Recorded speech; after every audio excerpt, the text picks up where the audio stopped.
So let us begin the topic of Mashiach, Messiah. Now, I want to know why, how, and when. Let's start with that. The first question is really why. I mean, why have a concept of Mashiach, of Messiah? Now, this is something that's so fascinating. People don't realize this, that this concept, the Rambam, Maimonides writes, is now known throughout the entire world, when this was a concept that was very locally Jewish until numerous religions came along and said they had a Messiah. So now what happens is because of this, the world all of a sudden knows this idea. Now, I want to just add something to you also, fascinating with our whole, we're talking on Zoom tonight. If you realize what's going to happen in the prophecies of Mashiach coming, how you can look at technology and realize the amazing things that are unfolding. Because we talked about a concept of a Mashiach, which we'll explain what that means, this leader coming to the world. How is someone going to know about it? You know, when you read the Torah 4,000 years ago, how are you going to know that this Messiah came, this Mashiach came? Well, the answer is today you're going to know in 1 minute. The world is aware of a concept.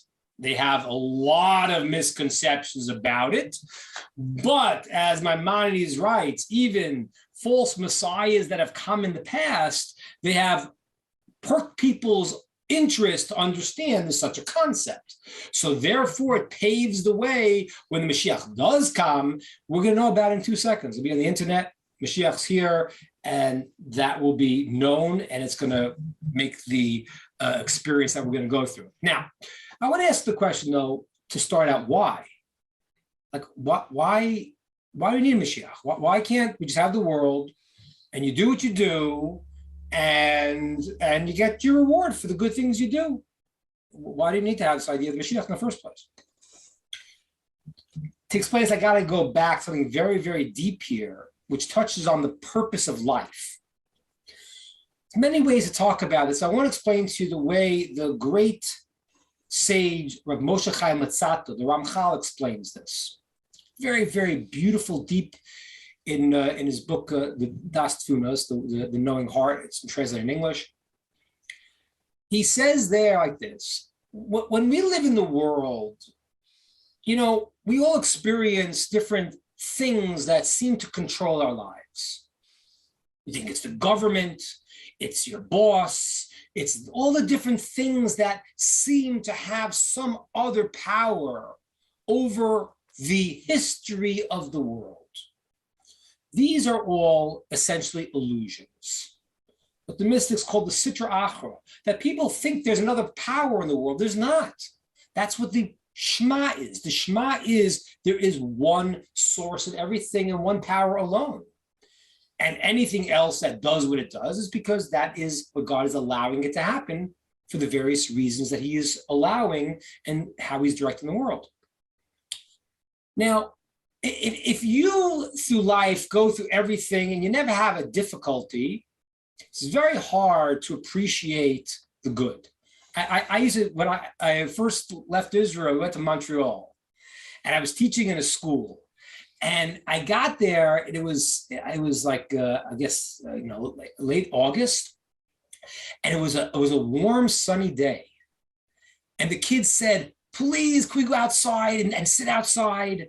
And like it was like my first day or something, you know, and the way they asked was so genuine. They just so wanted to go outside. I couldn't say no. And we went outside. And then I spent my first winter in Montreal, and I understood the kids. Because if you spend a winter in Montreal, when you get a sunny day, warm, that's it. You appreciate the sunny day because you just had a miserable winter. In life, we understand perfection when we understand that negativity has been removed. When you see there are other powers in the world and there are other things controlling it, and you think that's what's happening, and then you see, wow, this world has been directed all along, and God's in control. Say the sages, there's no greater understanding and clarity of God that you're going to have than that moment. Because You've gone through all the other options. You thought this was directing your life. That was, you have fears. We have things that we're nervous about.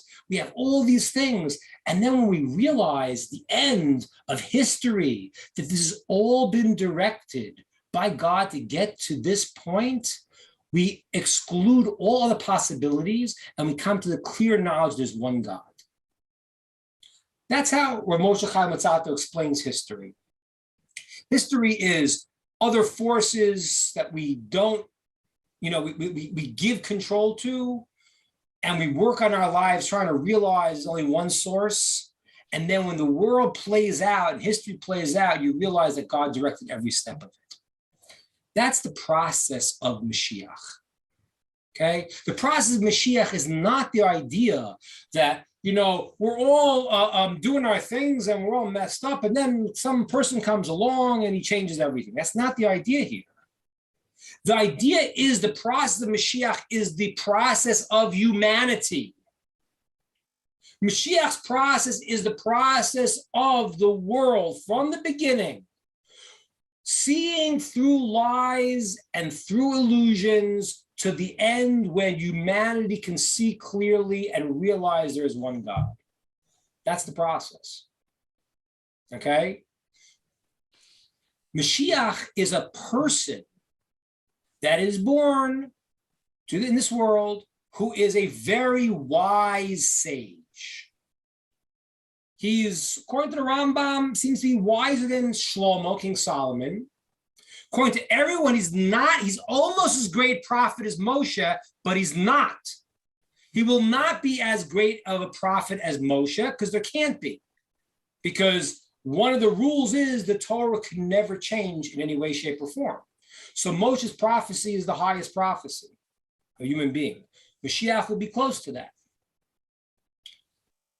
So it's a person that's born, but he really is representing us. Okay? The Mashiach is called the Melech, a king. The Talmud says the Melech is the Lev Ha'am, is the heart of the people. And you need to understand this. And we could talk about politics in some other time of what's going on in the world, which is bizarre. But unfortunately, the leaders of the people are supposed to represent the people. In a democracy, it happens because you vote for the person, so you think most of the people support this person. But the idea that whoever becomes a leader represents the people, that's the idea of the king is the heart of the people. By the way, that's why in Hebrew, the word melech is the middle letters of the Hebrew alphabet. Why? Because it's the heart. It's the middle that pumps out to everything. The Mashiach, what he is he is the pinnacle of the people. He represents the process that we get to reveal God in the world that we've all gone through for these 5,000, 6,000 years to get there. And he is the pinnacle and the leader of the people. That's who he is. And that's why we need this process of Mashiach. Because the process is not just about a person, it's about us. That's why, by the way, fascinating. We all heard of the first human being was called Adam, right? Adam in English, Adam. The letters Adam is an acronym. The Aleph, the first letter of the word Adam, the A in English, stands for the name Adam, first person. The second letter of his name, the Dalet, which is the D sound, stands for David. And the last letter of his name, Adam, the Mem, stands for Mashiach. Now, why is it that Adam's name is an acronym for Adam, David, and Mashiach? The answer is because it is the story of humanity. It is the story of this process. I'll tell you something else. I mean, we're doing a Noachai group. We have some other people also, but it's fascinating. It says actually in the Medrash that the Mashiach's essential job after he comes is to teach the non-Jews. It's fascinating because there's a verse in Yirmiyah that says that the Jews will become aware of it themselves, to teach themselves, and the Mashiach's main job will actually be according to the Medrash, to teach the nations of the world. Fascinating Medrash. So that is why we need to have this process of Mashiach. So what is Mashiach doing when he comes? It's the process, we said now, of bringing clarity in the world. That's what it is. Imagine a world, and before we get to the idea of peace and the utopia and everything else we'll get to, but imagine a world where people knew what was true, right? Right? Could you imagine that? Could you imagine we're living in America now and we see what's going on? Could you imagine if everyone was like clear and there was no games and no politics and no machinations? They said there is a God in the world and he runs the world and this is what he wants. So the idea of Mashiach is a process of removing the lies and bringing clarity to the world. That's what it is. Now, I'll tell you a deep thing here, because there seems to be a contradiction, no contradictions. In the Talmud, there's different opinions. They always represent different levels of understanding. There's one opinion that says that when Mashiach comes, there's no difference between this world as it is now and the times of Mashiach, only that there is no, it's called Shibud Malchus. There's no constraints of the nations fighting each other and control, but people have a normal life. Healthy, wealthy, very nice, good. But it's in the realm of normal. There is another Talmudic statement that talks about times of Mashiach and says that all the prophecies that were said were actually not talking about the world to come. They were talking about the times of Mashiach. But all these fantastical, amazing things, these supernatural things, are the times of Mashiach. But how do you understand the process? The answer is like this. When Mashiach first comes, it's in a stage. The first stages of Mashiach coming is a world of clarity. Truth, clarity, peace. What's the Mashiach's job? You know what his job is? His job description. Maimonides says his job description is he will build a temple in Jerusalem. He'll gather all the Jews to the land of Israel, build a temple. Temple, as we know, is for all the nations of the world. As we know in King Shlomo's prayer, Solomon's prayer, he should answer everyone who comes to the temple. Okay? So he builds the temple. He gathers the Jews back to the land of Israel. And he removes the evil in the world. That's his job description. If he fails, he's not the Mashiach. In other words, if a person comes along and he's a very righteous rabbi, and he fights these wars, but he doesn't succeed in the job at the end, he's not the Mashiach. So the first step is this world of clarity, of truth. And then afterwards, we start to move into more fantastic and supernatural realities. But the Mashiach is not the time of the world to come. It's not what we call Olam Haba. It's not the afterlife. It's not what it is.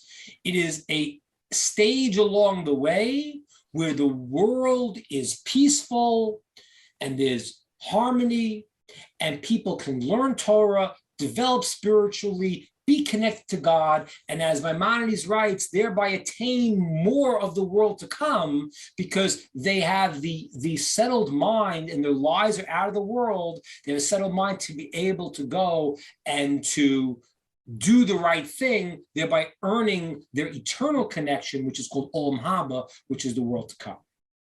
Okay? You have any questions, write them down. We'll get to it in a minute, because what I just said now is a very big and important statement. People misunderstand this, right? Olam Haba, the world to come, is a different experience, which we'll talk about another time, but there's something called the soul world. When a person dies, they go to the soul world, and then afterwards there is what's called the Olam Haba after the end of history. But the Mashiach is a certain point in history that comes, and it's a great time, but it's not a time where it's great. You could sit back and watch movies all day and do nothing. It's great because it's a time of clarity and truth where people develop spiritually more and more, and then they can elevate to even higher spiritual levels, as the prophets talk about, in more amazing levels that are somewhat supernatural, not just in this world. But it starts out as a natural process. Okay. So far I discussed why, and I discussed what's going to happen when Mashiach comes. Let's talk a little bit about the how and when, okay? Because the how and when are big topics, okay? By the way, obviously, I'm not getting into now, people want to ask, we talk about, the other religions claim, but obviously there's many problems other religions claim. The most obvious one is what Nachmanides said in the Great Debate, which is that when the Mashiach comes, there's supposed to be no more wars. You can't make an idea that you're going to come back another time. That's not what happens. You have one shot. Mashiach comes, and it says when he comes, there's going to be no more wars. There'll be peace. There'll be all these great things happening, which the world has not experienced yet. Obviously, with the wars of the 20th century surpassing anything that we've seen before. So now, there's a lot of discussion about the things surrounding the coming of Mashiach. Wars, the war of Gog and Magog, the war of there's supposed to be a very tremendous war at the end of time that comes before the Mashiach comes. And we don't know exactly when the Mashiach is going to come. We don't know. As a matter of fact, the Talmud says that whoever tries to tell you and calculate, if you get a person, a great sage, it could be a rabbi, it could be a knowledgeable person. He tells you, oh, this is what's going to happen. That's what's going to happen. It's not right. You can't do it. And it says that's a bad thing. It's a bad thing to try to calculate exactly when the Mashiach is going to come. There's different reasons for that. And I want to explain to you why you can't calculate when it's going to happen or even how exactly it's going to happen. There are a lot of prophecies of what's going to happen.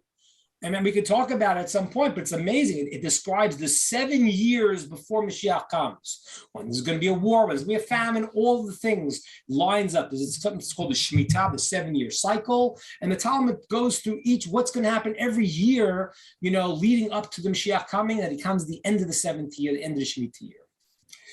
So why can't I go and tell you, I read the news?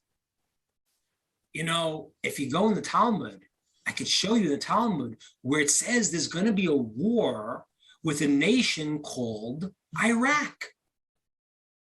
Nope, I'm sorry, I said it wrong. I was translating from my Hebrew. This Bavel was Iraq, and the nation next to Bavel was called Paras, which is Persia, which is today what? It's modern day Iran.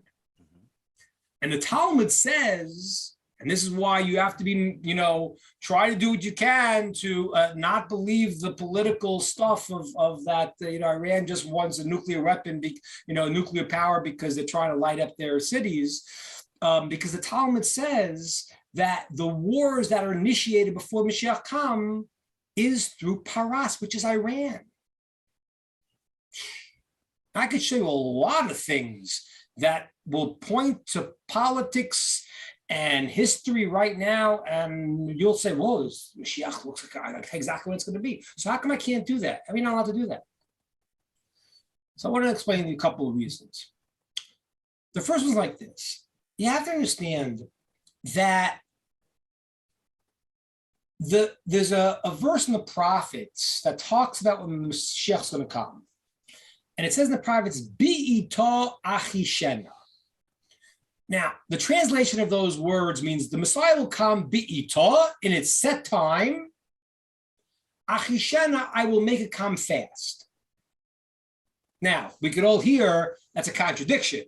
The prophet's saying the Mashiach will come in its set time, bi'ito, achishena, and I'll make it come early, fast. That's a contradiction. You can't say, when are we meeting? Well, we'll meet exactly 8 o'clock.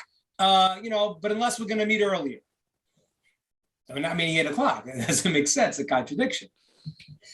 The Talmud says there's two ways, the two processes that this could happen.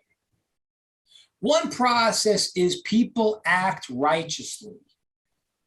If people act righteously, we get our act together, the Mashiach will come speedily and could come today. And if we don't get our act together and we don't act the way we're supposed to, God forbid, then there's a set time where it's going to happen no matter what, by hook or crook. Now, if you understand that, it really opens up a whole new dimension to this understanding of Mashiach. Why? Because it's got a set time that it won't go past. that if we don't earn it, God knows the time, and time is set. You could try to read in the book of Daniel, you will not understand it. So I have a series in the book of Daniel, but we don't get into that because when you get into the end of Daniel, he conceals it and the angel tells him to conceal it and you can't understand it. You're not going to. It's not possible. There is a set time where it will happen no matter what if we don't earn it. But if we earn it, it could happen today. That means what? Now I want you to understand this because this is so fascinating, so deep, what I'm going to tell you now. Just amazing. I'm going to give you an example first from something you might have seen in the Torah portions the past few weeks. We saw this idea that Jews would be in Egypt for 400 years. It didn't say Egypt. It said we'll be in a foreign land. We understood it meant Egypt. But the calculation of the Jews in Egypt is only 210 years. So I don't understand. You could read the prophecy as the Jews will be in foreign lands, including Egypt and other lands, for a total of 400 years. But it seemed to imply that it'll be 400 years. You would have thought Egypt. So how do you understand it? We're 210 years in Egypt. So the Talmud says, because what happened was, if you count from the birth of Isaac, Yitzchak, there's 190 years from the birth of Isaac, which he was a stranger. He didn't own the land of Israel. He was kicked out from here and there. So there were strangers from the birth of Isaac. So the promise was to Abraham's children, the birth of Isaac. 190 years is the count till they went down to Egypt. That means if you add 190 years from Isaac until they went down to Egypt, and the period of Egypt, 210 years, that's a total of 400 years. But wait a minute. The text seemed, I would have thought maybe the text meant 400 years in Egypt. I understand it doesn't, but it could, I would have maybe read it that way. Listen to this amazing answer. The reason is like this. We have free will. And therefore, the world God set up is not locked in that we are robots. It's not what's happening. We have free will to act. And no matter what we do, God's plan is going to happen. That's true. But we have free will. And therefore, the sages say, if the Jews could have handled being in Egypt 400 years, the prophecy would have come out 400 years in Egypt and there'd be no more exiles. Since they were not in the spiritual level to handle it, they were only able to handle 210 years. The prophecy had another pathway that it went through, which was the 190 years previously from the time of Yitzchak. Now, if you understand this, ladies and gentlemen, you can't believe it. It's unbelievable. This means that every prophecy that happens is going to happen exactly the right way. And we're going to have free will. And with using our free will, God is going to get us where we have to go. And that's why Maimonides says you can't figure out when Mashiach's going to come. Because we have free will. Only after it happens, you can look back and you can see the prophecies and say, oh, that's what it was. It happened exactly right. But when you're in it, you don't know because there are many pathways that it could happen because our free will is also part of the calculation. It's an amazing idea. And I'm very hopeful because, we don't know. Like, we know there's this scary war of Gog and Magog, this tremendous war at the end of time before Mashiach comes. I'm not saying this is the case, but I wish we would merit that tremendous war was World War II. We all live a blip in history. But if you realize that the state of Israel came into being right after World War II, if you have a global view and Mashiach came tomorrow, and that was the war of Gog and Magog, that would be wonderful. I'm not saying it is, I don't know. I'm saying you can't figure out exactly because there are paths that can happen.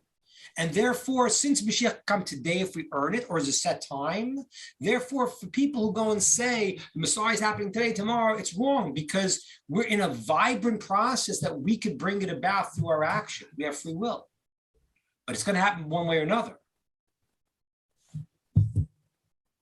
So I want to have one other idea why we don't know exactly when Mashiach's going to come. The reason is like this. Imagine a guy was in jail.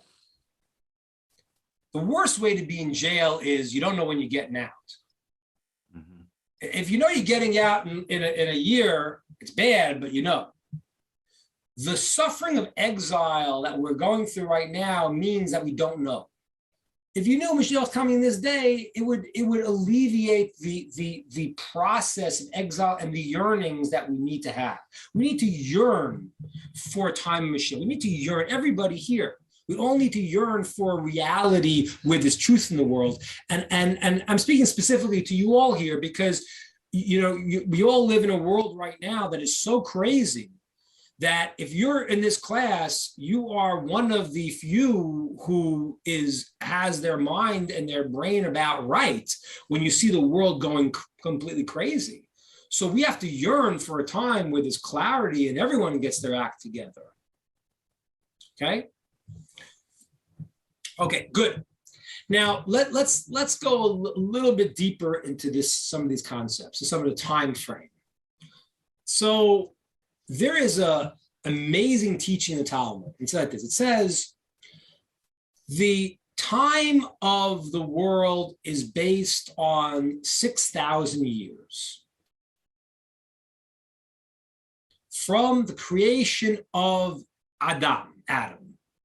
We're not talking about before the creation of Adam. That could be a different class to understand how old the age of the universe is. I have a Kabbalistic source I can share with you at some point that explains the world is 18 billion years from a Kabbalistic source that was written thousands of years ago. I'm not talking about the age of the universe now. That's not the discussion. I'm talking about from the creation of Adam and Chava, the first human beings with a soul that were created in the world. That time span, the Talmud says, will be a 6,000-year time span. And then the seventh millennium, going into 6001 to 7, is called the Great Shabbat. Okay, does anyone know what year we're in now? So right now we're getting pretty far along, right? We're 5,782. We're moving. A couple hundred years we have left until 6,000 years. So if we have 6,000 years in the 7,000 millennium, and we're 5,800 years in, so we have 200 years till the 6,000th year. What does that mean? What does that mean when Mashiach has all work? Tell me what the Talmud says. Amazing stuff. It says like this. It says the first 2,000 years of creation, there was no Torah. Torah wasn't given. Abraham was born in the year 1,948 to the creation of the world, creation of Adam and Eve, for the beginning of time.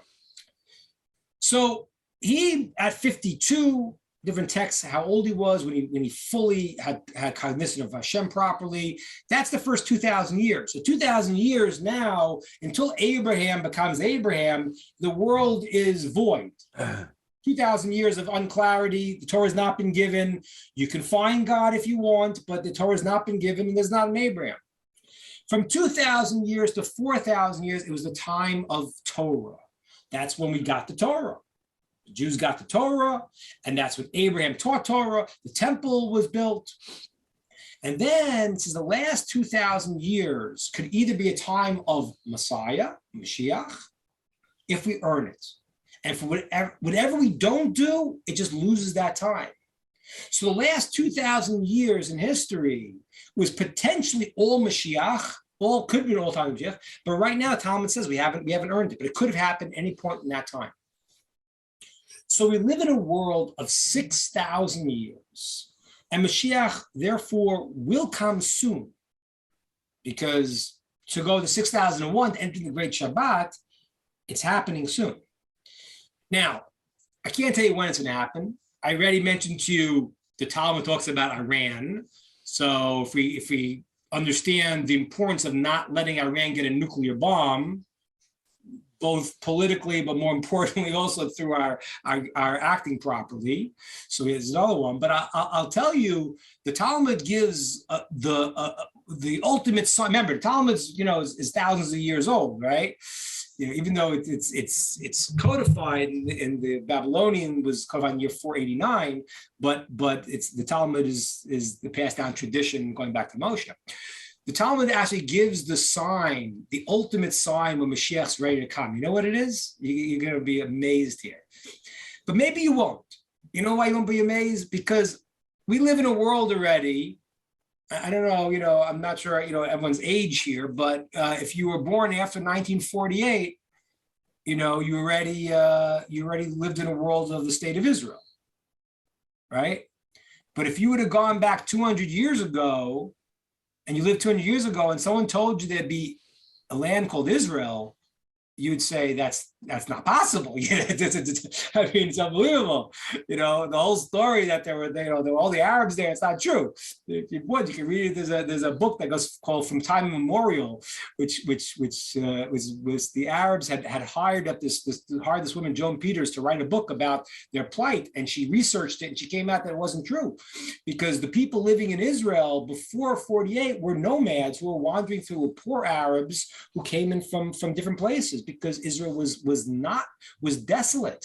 Read the story of Mark Twain from the 1850s, talking about what Israel looked like when he made his famous trip to the Holy Land. It was like he said, it's terrible, it's desolate.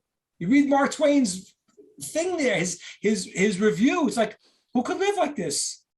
He was so upset, he was so distraught that the Holy Land was barren. So that's the way the Holy Land was for a very long time, from the exile of the Jews. And the Torah says, the Bible says that we will exile you. And in the curses, where God says the temple will be destroyed, be sent away, there's Nachmanides points out there's a blessing there at the end where it says that no one else will be able to settle the land. So the land really was, the fruitful, beautiful land of Israel was desolate for a long time. The Talmud says 52 years, a bird didn't fly over the land. It was so desolate. Talmud says, though, what's going to be one of the ultimate signs Mashiach is close? It says in the future, there's going to be a time where the land of Israel is going to give its fruit again.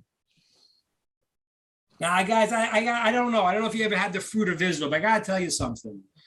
I imagine a lot of you are from Texas, I guess. I mean, I really like Texas. Texas is a good place. I like Texas. But if you take the fruit of Israel and you eat it, you'll be amazed. Mm-hmm. It tastes so good. It's a different thing. It's amazing.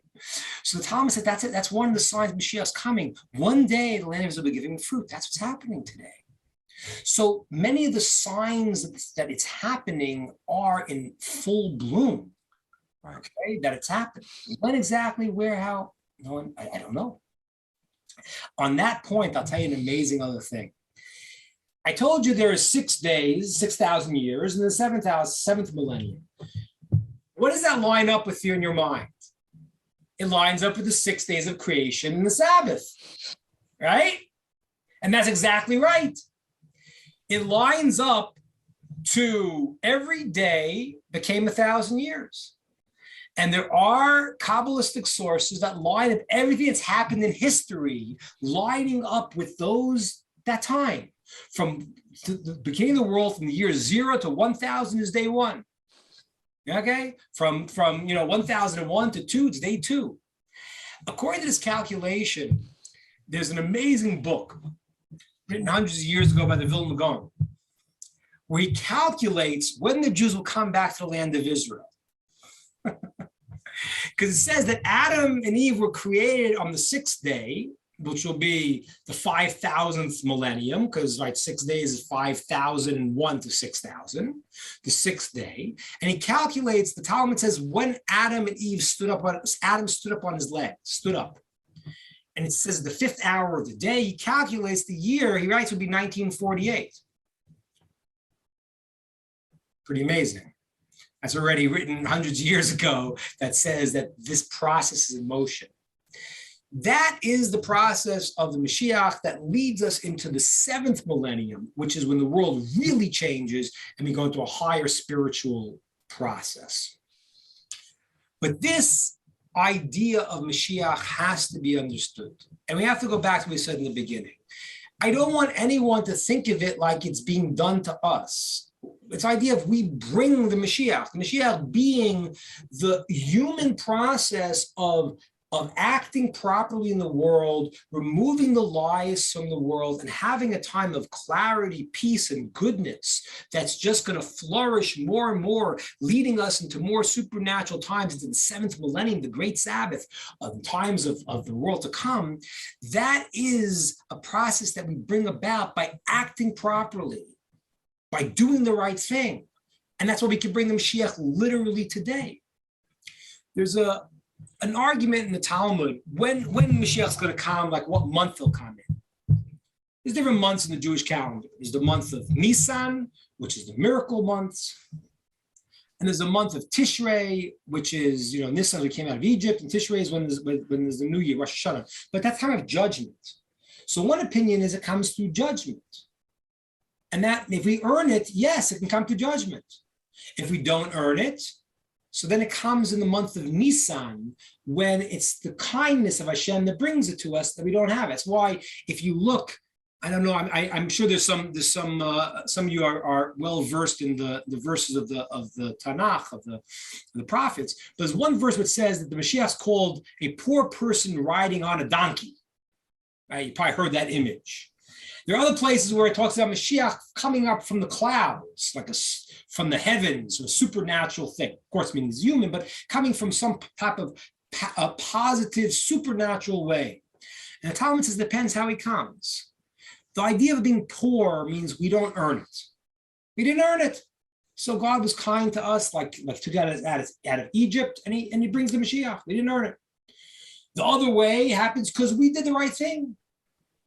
And that is the other opinion, that it comes in the time of the month of Tishrei, when it's time of judgment and we earn it. Now, I want to share with you one thing, though. In that discussion in the Talmud of when the Mashiach is going to come, what month, so there's a back and forth between these two rabbis, two great sages, Rabbi Eliezer and Rabbi Yeshua. They're arguing exactly, but they're not arguing, if you understand, because they're talking about two different ways that Mashiach can come. Are we going to earn it? And then it's like because we did it, or is it going to be that no, he's like a poor person because it's all kindness because we didn't merit it, so God sends it to us anyway. So there's a discussion back and forth, and then one of the rabbis asked the other. He said, "Listen, but what do you mean they're gonna change? Everyone's going to change. Look at the world. The world is people are changing." So he says, "Yeah, I'll tell you like this. This is a scary thing, but it may happen through this way." Says that there will be an evil king like Haman, that will be coming out in the world, and it'll scare us to the point that we'll all change and do tshuva and turn to God, and then the Mashiach will come. So the answer to Gemara is that, well, maybe we're not going to earn it fully, and maybe it won't be that it's just going to be a gift. It's going to be a combination where God will put into motion certain historical processes that will frighten us, that will make us return, and we'll do tshuva. I'll return, and the Mashiach will come. I want to tell you something. I used to live in Israel. Hopefully, we'll live there again someday soon. I used to live in Israel, and I was there during the Gulf War. And I remember, it was like wild, because if you remember what happened then, Bush Sr. told Israel not to fight back, not to do anything to Iraq. Iraq was dropping Scud missiles. We were all nervous. It was chemical warfare. So what happened was we would sit in our sealed rooms and sit there. And what was every Jew in Israel doing? Only one thing. They were praying. The modern Hebrew word for a bomb is called tilim. And the word Psalms is called Tehillim. So there was a phrase in Israel, Tehillim l'Tehillim, Psalms for bombs. Works in English too, actually. Right. Psalms for bombs. So everyone was praying, and I remember feeling the potential for Mashiach to come was right then, because it was. In every generation, there's the potential for Mashiach to come right in that generation, and if we earn it, it happens. And if we don't, then there's a set time. With compassion, God will bring it out. But that is the history that's unfolding. Now, I'll leave you with one last thought, because if Mashiach is a process, the human process, and by the way, I want to, for those of you out there who are scientifically oriented, I'd like to actually tell you that a lot of the scientific discoveries are really processes of Mashiach. There's four main theories in science. There's the weak force, the strong force, the electromagnetic force. There's a discussion about in science that there's a belief, there's a unifying force that science is looking for. And that's true. Because science is not, people, and this happens in some religions, they made this terrible mistake. Science can't be against Torah. It's the flip side of it. So the understanding of the world, the potential to use Zoom and internet properly, this is unbelievable. And by the way, as you all know, the internet is used for the worst things in the world. The worst things in the world. And that's why many sages in Israel just forbid it altogether. I certainly understand it. But the fact that I can speak to you around the globe and talk about Torah and God, there is going to be a revolution of everything to a world of clarity. And so the entire world is moving towards the times of Mashiach, scientifically and otherwise. Now, otherwise is interesting because on one hand, most people are largely monotheistic in a certain sense.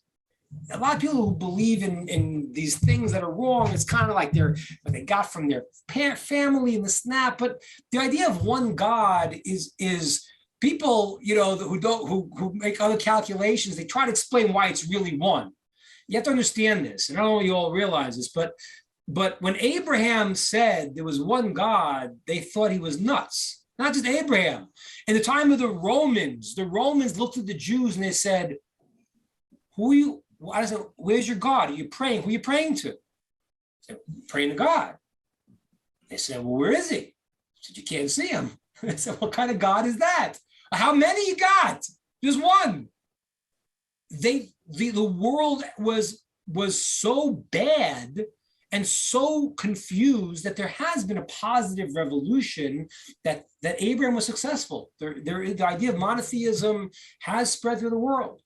But as you probably are all well aware of, in certain ways, the world is crazier than ever.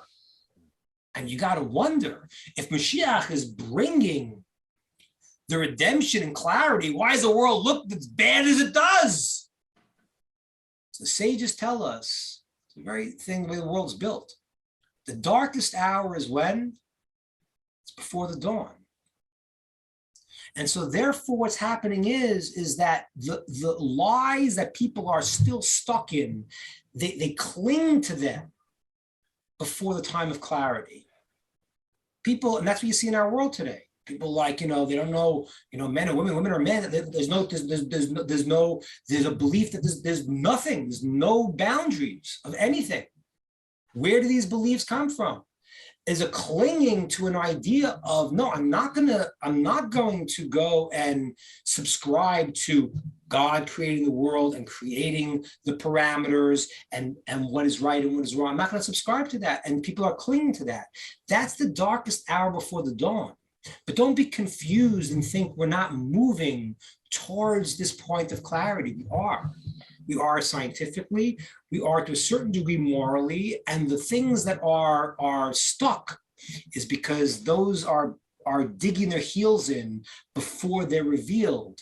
And before the time Mashiach comes to show that there's one God in this world, he's all benevolent, and he wants for our good, and he gives us the paths by which to connect to him, and ushering in the time where everyone could see clearly. It says the prophecy by when the Messiah comes, Mashiach comes, the world will be filled with the knowledge of God, the way the waters fill the sea. The whole world will be filled with clarity, understanding, and knowledge of God, which will then lead to long life, health, wealth, and happiness. Okay, thank you all. We're going to open up some questions, ideas, and comments.